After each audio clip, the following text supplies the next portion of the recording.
and goes. I think you were gonna say, but community last? But Yeah. okay, and we're back. Can you tell me about a designer, a fashion icon who inspires you? Okay, I uplift so many Indigenous designers, so I'll plug the socials after because there's so many people I wanna highlight. Who comes to mind immediately that I've been working with a lot lately is Danielle Rock of Coastal Rock Design. She made the parka I wore for the Vogue photo shoot, and we have done 2 Evolude Gala runways together, and we're just scheming on, like, the next things, and it's just so beautiful to have this designer model relationship, and we've had so many beautiful conversations, and seeing her, she's like been in Netflix and HBO and all these different places. Two of my other Alaska native baddie designers I want to uplift are Kathleen Hildebrand and Delula Erickson. They are the ones who are mentoring me, and I'm their apprentice for tanning Daniga hide, which is moose in our language. And so I had been working with them and I accumulated a lot of hours, and you can charge for learning that knowledge because it costs so much to actually do practice our culture because of the tools and time needed and buying the frame material for frames. And so I was just honored that they were allowing me to be in the space and working with them and trusting me. And I was preparing for the Arctic Winter Games. They host some of the traditional games for Indigenous people or Indigenous games. And in preparation for that, they made me wrist cuffs made out of Daniga that were they actually my aunt Kathleen had won in a raffle from my other auntie Courtney. So it's like that's just such a beautiful story. And they made them the shape of Wonder Woman, the cuffs, Oh and my then they god, made that's so amazing. You yeah, are Wonder and Woman. and they made, matching dentalium arm wraps, which I had never seen before, and it was, like, together with an elastic, and so I was able to wear it for most of the competitions, and it's just such a when Indigenous people make beautiful pieces, it has so much, like, love and story to it, and they have a few amazing projects lined up, in the upcoming months, and so I'm excited to see them going from necklaces and earrings to bigger pieces, and just working with them on the hides and laughing and having beautiful it was even funny when they gifted to me and we were just laughing because we just kept making all these jokes, like, I can't remember, but I was like, "Oh, how should I carry this?" Because the cuffs were, like, pretty wide and everything. Like, "Oh, we'll give it a Tupperware. We'll put it in Tupperware." And they put in this potlatch Tupperware, and we're like they're like, "If you sell more, you can, like, sell it in potlatch Tupperware," and be like, "Each one of these Tupperware had moose soup in it at one point," and, like, kept going on another bit. And so that's why I just love working with Alaska. And Kathleen and Doolittle both had pieces or earrings in the Vogue shoot as well. And so I just our pieces have such beautiful stories and they have so much sentiment to them. And so those are who I highlight. Oh, that's awesome.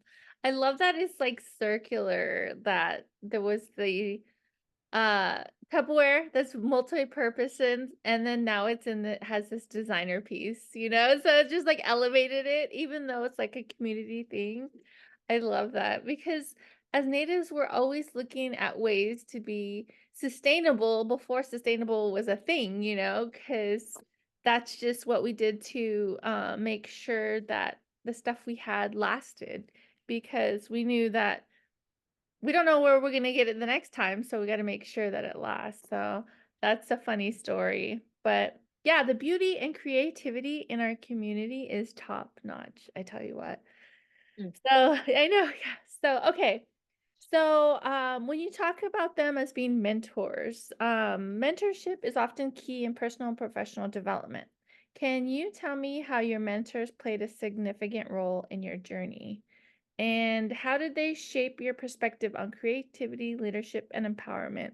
I know that's a big question. So, Yeah. um, but I like that you discuss mentors because I don't growing up, I didn't ever hear people discuss mentors until like you get into Mhm, academia. But in reality, we kind of had aunties as mentors, aunties, mhm, uncles. But having these mentors in key parts of our journey is very important. And I think it needs to be talked about more. So if you could share, mhm. that'd be great. I will say what gave me such a boost in life and such a strong foundation was I had so many people raise me.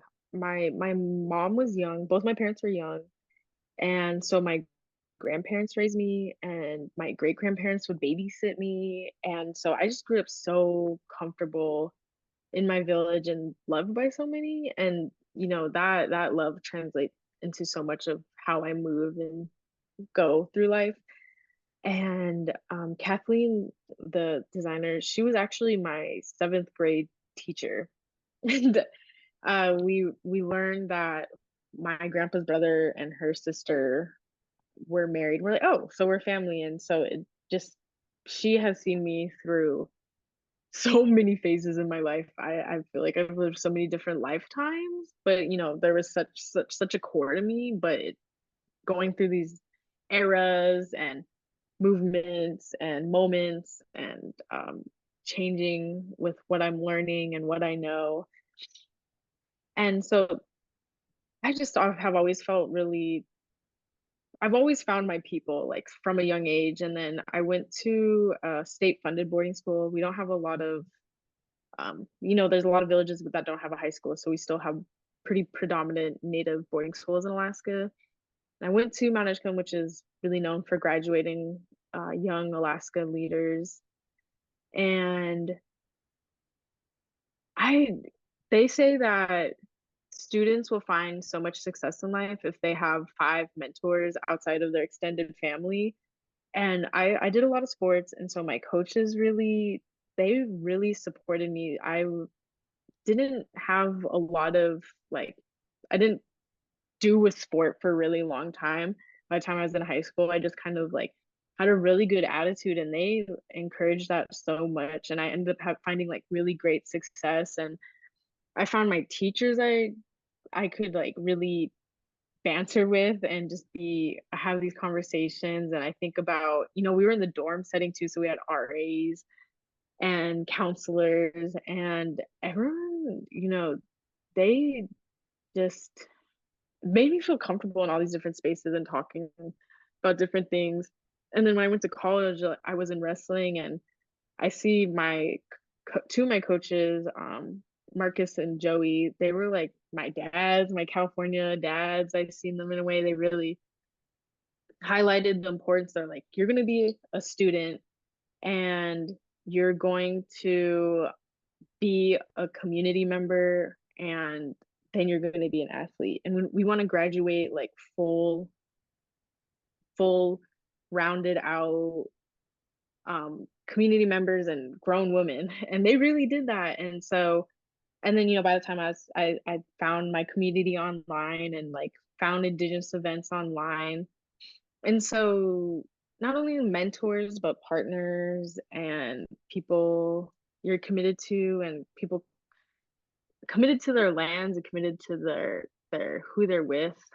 And so I do that because that's also what I give. I've been thinking about that lately too. It's like if you want these things, you have to give them first, and you have to show people how you want to be in relationship and everything, and just leading with that. And so I felt a lot of love all these different years and been able to navigate complicated or difficult situations just with gratitude, especially. Like, man, I was lucky to go to college. I was a first generation. I was lucky to like, there's a huge difference between high school athletes to like making it to college. Like that percentage changes vastly. So to even be able to continue that journey is a big deal. So gratitude for who's there, and like finding mentorship kind of like and lessons in every relationship you have, good or bad.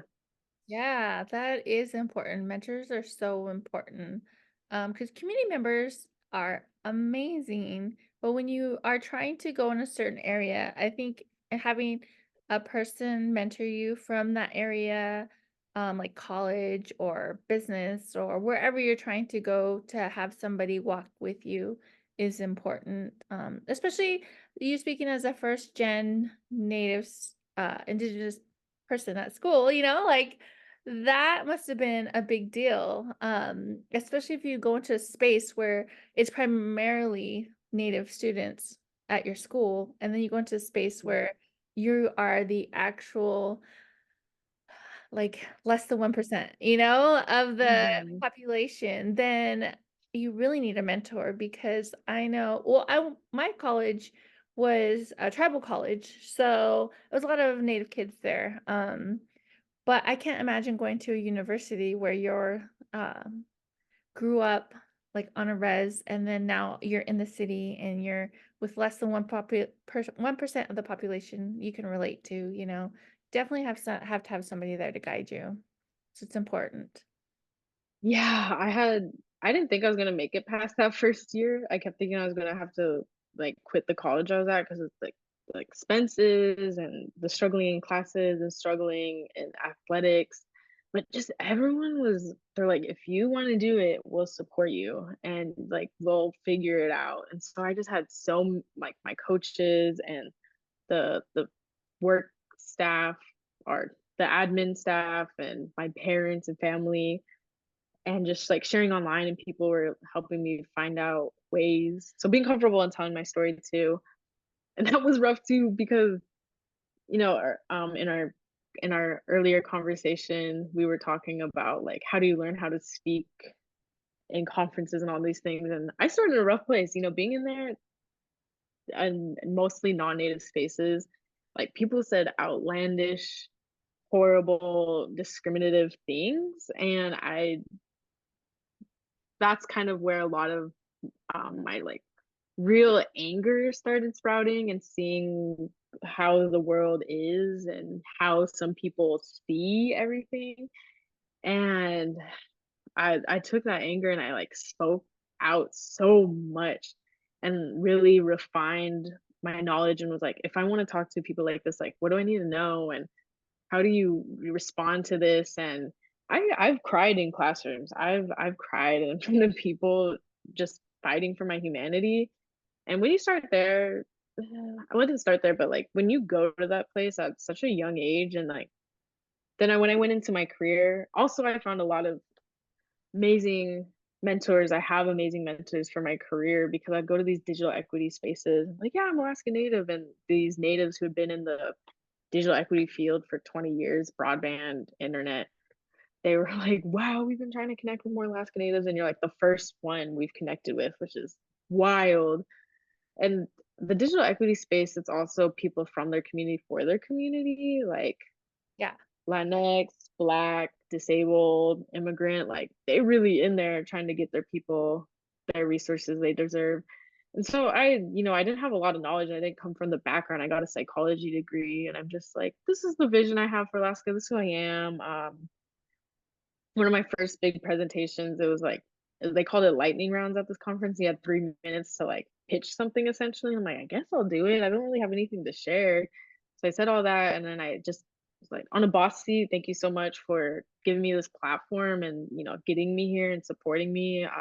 My Many of my families don't know what this is like to be supported, especially in like this non-native space. And like I got off the stage, and this like the people from the organization were like teary-eyed, and then Oh, I kind of was like getting teary-eyed because I'm like, wow, that like is a true statement. Like my family has like been in really violent, aggressive spaces trying to just speak, and then they're just like giving me the funds or giving me the time and encourage me to do just that. And so they're like, wow, this is like why we do our work.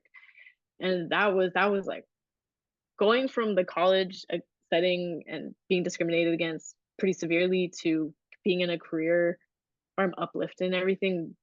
Yeah, that first just 3 minute pitch was like, oh, I made it. Like I've found people who will listen to me. I'm in a career where people really understand the value of my knowledge. And so that's I don't even remember what the question was, I went on. Oh, I think that is amazing because you were being seen, you were taking up space, and that feeling is amazing because we don't always get that opportunity. We'll get dismissed, or that's one of the things I think um, is key in us being seen as human is just taking up space. Because right now we're still being dehumanized with the thing with coal brings plenty, the Mhm. whole investigation and the fact that someone can cut someone's hair without permission and to me I just when I see these stories I know it's because the US government's policy on dehumanizing us as a people in order to um, do their genocide, that's like those things are attached, but we're still feeling the remnants of that. And we're still here trying to say, we're here, we're people, look at us and see us, And I Mhm. think the fact that you're going out in these spaces into storytelling and bringing about awareness, like, they said, "Oh, you're the first Alaskan that we've seen," and you're like, "How? We've been," but that's Yeah. not what I think it takes is that, like, to me, I'm like, constant yapping, "This is who I am, this is what I want you to know," but that's important because a lot of times we're denied that right, or we don't leave the reservation, we just talk within in our silos, and the fact that you're going around and you're traveling and you're seeing the world, like I said, I've seen your Caribbean photos or your tropical, she's on the globe, ladies and gentlemen, theys and them, Truly. yes.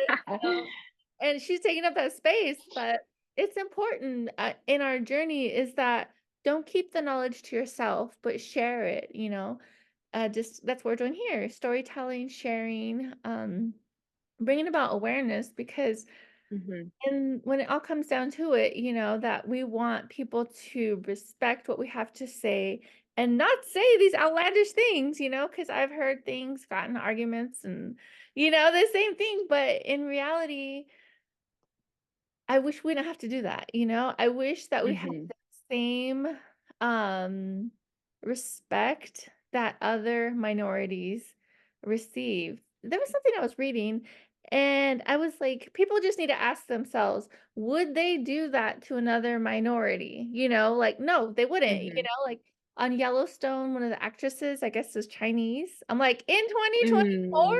Mm. Like, what year? You can't find a native out in Montana or something? So, but yeah, so these are the things to where it's like non-native people need to ask themselves, like, would I do this to another minority? Because we Mhm. are still in that propaganda, US propaganda. And I'm hoping in the next 2 years, we're not encountering that. I know that's hopeful, but still, that would be amazing if we could not encounter that. But anyways, so back to your story. So you're a trailblazer. Like you are just out there doing the thing. So what advice would you give to either your younger self or a young Indigenous person who's interested in pursuing their aspiration of either digital equity, Vogue, filmmaking, a student, like let this diamond shine all her facets. What advice would you give? I would say that it all matters. Every single bit, and what I mean by that is how you were raised is important, how we think, how you talk to yourself, the intentions you have, the effort you put into anything, they will all come to fruition. They will all have a consequence. They will all manifest into something. And you for me, what I've learned and what would have been helpful to have been told is we're all going to go through experiences. We're all going to experience trauma, especially, the more intersectional your identity is, if you're like queer, indigenous, disabled, so on and so forth. That's a lot of pain that comes with a lot of beauty. Those all those identities have so much. And I don't believe in everything happens for a reason, but we can put purpose into our experiences and purpose into what we've gone through. And so I think about like the losses I've had uh continuously, and I think about what has happened to our communities. And I and also so a quote that really been resonating is, those closest to the problem are closest to the solution. And I think about our ancestors, how they learned everything about this land. And I'm learning about our plants and harvesting on top of everything else. And the land gives everything we need, and there's so much knowledge. And when I'm working on tanning hides, like, I feel that we believe the spirit is with the animals still as you're working on the hides. So you have to be in like this really wholesome place with yourself. And uh yeah, I just like our knowledge, our pre-colonial knowledge is so powerful, and it will return to us through people, it will return to us through dreams, it will return to us through practicing the culture. And we a lot of us sadly come from a really disadvantaged place intentionally. Like, we are not meant to thrive, not meant to survive these systems. There's all the statistics. But everything I've said, like the community around, like the beliefs you have about yourself. And here's an example, I guess, is when I was really self-conscious. And I remember I made it through like those really self-conscious years because it was like, I'm really funny. I have a lot of knowledge. I come from like a beautiful family. My family's funny, and like these really gratitude moments, right? And then I was my freshman year of high school, and I remember just like I was I thought I was so ugly. I was crying in the mirror, like just in this distortion. And I was like, I'm just gonna start lying to myself, quote unquote, lying, gaslighting, quote unquote.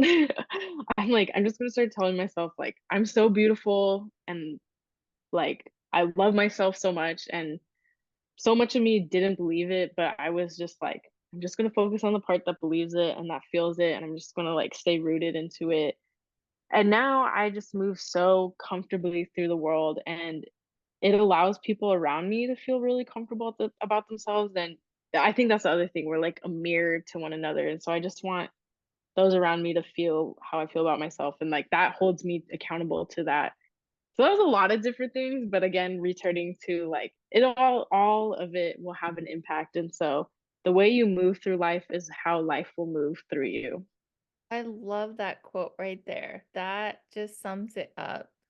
And that's what I could say about you is that being in your presence is just so peaceful and calming, and your true authentic self shines out. So that makes me want to be my true authentic self. So mirror to mirror. Yes, I love that. Thank you so much. Okay, Foxy, I love being in your presence too. so thank you. What is the best thing that's happened to you 2024 so far? I know we're not even halfway through it, but what's the one thing so far? That's yeah. That we made the to the first quarter, and that was like, wow, life is moving fast. I will say the Arctic Winter Games was the highlight. And it was a monumental year because the Dene Games had the first ever open women's competition. They're traditionally men's sports. And at different native competitions, I've had to ask permission to do certain events. We have a lot, it's like over 200, and so these different events have certain games. And it was so beautiful. It was so beautiful. One of the games is the hand games. It's a traditional guessing games, and they have this drum beat and this kind of song you sing to it. And I've talked to people who had done it before. And my coach, she actually was in the first ever junior females. And so there's junior females and there's open women's. And so she witnessed it as the first ever person or, being on Team Alaska for the first ever junior females to then coaching the first ever open women's team. And she was just like, the we were in the finals for the hand games and we had like lost to the team we were going against and then we won the first championship match. So we had to go a third time. And the refs who had been in the games, had been competitors and now officials had said that was like the loudest, most energetic, Awesome. fun game. And I'm just happy that, our people, we always did the best with what we had. And I love that we are adjusting our what could be traditional gender norms and whatnot to fit the current context.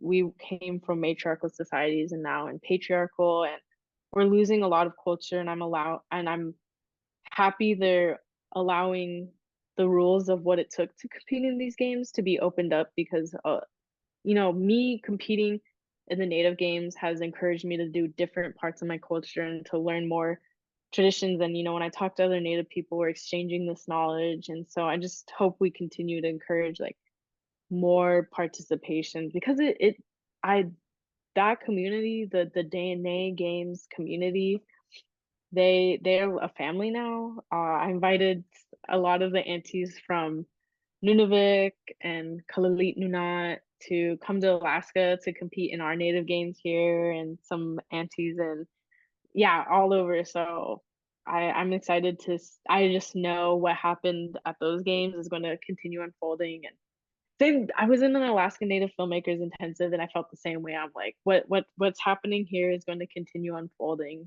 and that's just such a powerful experience to know. Like it's going to foreshadow even greater things for our community.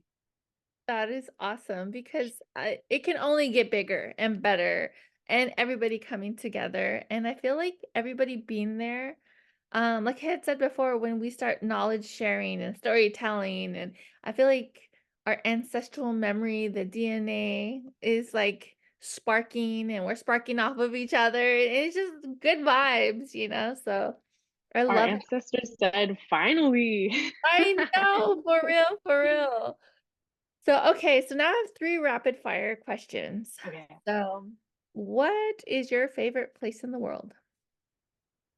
I know, 'cause you've been all Oh, over. I'll just say I love my favorite place in the world is just the feeling, like Mm. being around, all my friends come from different communities, and when we're like on the land together and when we're like laughing and just this timeless moment, like this is something our ancestors did and it's something our future generations like that feeling. Oh my god, I love that. Okay, so what is your favorite emoji? If you opened your phone, it said recent or most used. Do we want I to tell you? I always use the emoji with the tongue sticking out and then the eyes are looking all crazy because that's how I move through life. I'm like, oh, I'm sleeping all day. Or I'll be like, I'm doing like four different things today. It just encapsulates whether I'm doing the most or I'm doing the least. I love that. That is so funny. Okay. So, food, which I absolutely love food. What is your favorite dish in the moment or a childhood, whenever? What is your favorite that Oh, time frame? okay. Three things really quick. I really love the Niga heart or the liver. It's just oh, it's so good. And then my other favorite that always brings me back to like being a 3-year-old growing up in the village is we have whitefish Uh-huh. and or shefish is what we call it too. And it's they have really tiny eggs. And my family would make caviar and my sitsai, my grandpa, he would make like the perfect blend of smoky, salty. And so whenever I eat that, it brings me back. And then it was really funny. I grow up and I go to California and then I learned caviar is like this really bougie, it's I like know, right? $50 a tiny can. And I was out in the village, no running water, eating caviar. Yes, that's what I'm saying. Like McDonald's french fries, hello, you better give these native people a shout out, right? Like, We've been pumpkin known. spice, yes, there be no pumpkin spice without us, and now caviar, like, come on now. Gotta give it up for us, right? We're amazing. We we do it all with the least. Yes. Well, Brittany, this has been the best time. We probably have gone over an hour, which I love it. I know we could keep on chatting, but we're gonna wrap this up, and I just want to give you a huge pilamier for being here with me in this space and sharing who you are, sharing your knowledge, showing us your multifaceted diamond self. So, thank you. Anabasi Gna, thank you, friend, for like such a beautiful time and creating the space and having the idea to do this and putting in the effort. I'm so happy we're just getting to share joy. Thank you.